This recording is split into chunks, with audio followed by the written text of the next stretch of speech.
Ah, le BIM World. Entre ces robots de chantier connectés, ces applications de suivi de chantier et ces nouveaux logiciels de modélisation, il y a vraiment plein de choses à découvrir sur ce salon du BTP 2.0. Je crois d'ailleurs qu'Ilti a quelques petites choses à nous montrer. On va aller voir ça ensemble.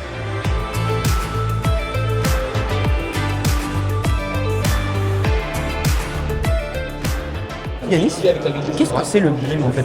Déjà, il y a deux aspects. Il y a le BIM de façon générale et le BIM chez Ilti. Ouais. Le BIM de façon générale, l'objectif, c'est aujourd'hui de modéliser un maximum de choses pour que finalement l'exécution se passe mieux. On planifie en amont le maximum de choses. Maintenant, le BIM chez Ilti, c'est quoi? Ça va être à peu près la même chose. Ça veut dire que nous, on va essayer de travailler le plus en amont possible de nos projets sur cette phase seconde œuvre et notamment sur le supportage de réseau et modéliser au fait tous nos supports, tous nos chevillages en amont. Tout est calé, il y a juste à poser. Et pour ça, on a des équipes dédiées. On a un BCC, un BIM Competence Center à Rotterdam, une agence IT monde qui gère que le BIM. Aujourd'hui, ce que je présente, c'est le logiciel Profis Engineering.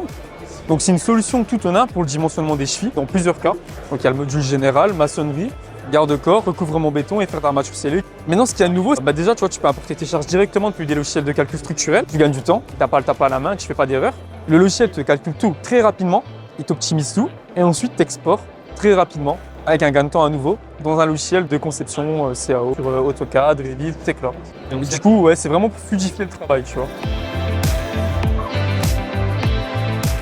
Comme je te disais, l'approche, aujourd'hui, souvent, l'électricien qui pose son support pour l'électricité, la plomberie, la CVC, on se retrouve avec des supports différents. Nous, notre mission, c'est de les accompagner à faire du supportage commun. Au lieu de mettre 4 rails, tu n'en mettras plus qu'un seul. Et maintenant, on est capable de le designer dans les maquettes BIM. Nos ingénieurs vont la concevoir et donc on va la valider. On va faire les notes de calcul, que ce soit sur les supports, que ce soit sur les ancrages et sur le coupe-feu. Et finalement, l'étape d'après sera, via des stations, via des systèmes robotisés, de pouvoir faire les percements. Ton support, il est dans la maquette, il va arriver sur le chantier déjà monté, au bon endroit, au bon moment et bien implanté avec le BIM.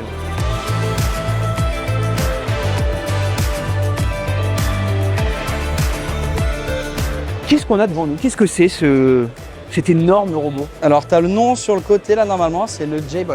En gros, c'est un robot de perçage semi-automatique pour des percements sous plafond, jusqu'à 5 mètres de hauteur.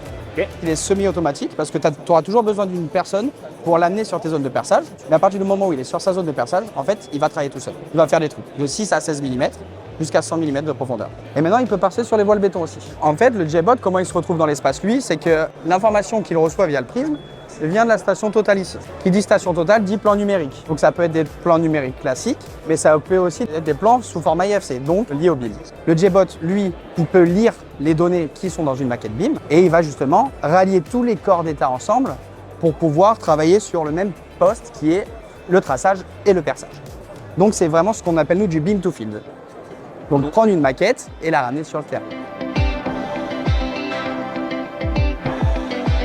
Est-ce que tu peux m'expliquer en fait qu'est-ce que c'est FieldWire? Moi je ne sais pas ce que c'est FieldWire, qu'est-ce que c'est? Donc FieldWire en fait c'est une application mobile pour les entreprises de la construction. En gros on va répondre à 3 problèmes, des opérationnels sur le chantier, donc je parle des conducteurs de travaux, des chefs de chantier.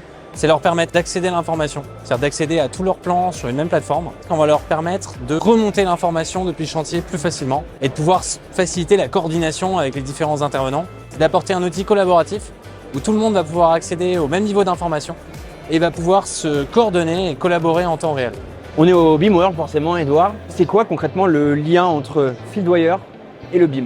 On a tendance à associer le BIM à la maquette 3D, alors c'est pas que ça. Et c'est là où FieldWire est hyper pertinent, comme on a une interface qui est super simple d'utilisation. En fait, c'est un point d'entrée vers le BIM. On va essayer de pousser la technologie facilement vers les personnes de terrain et développer de nouveaux usages.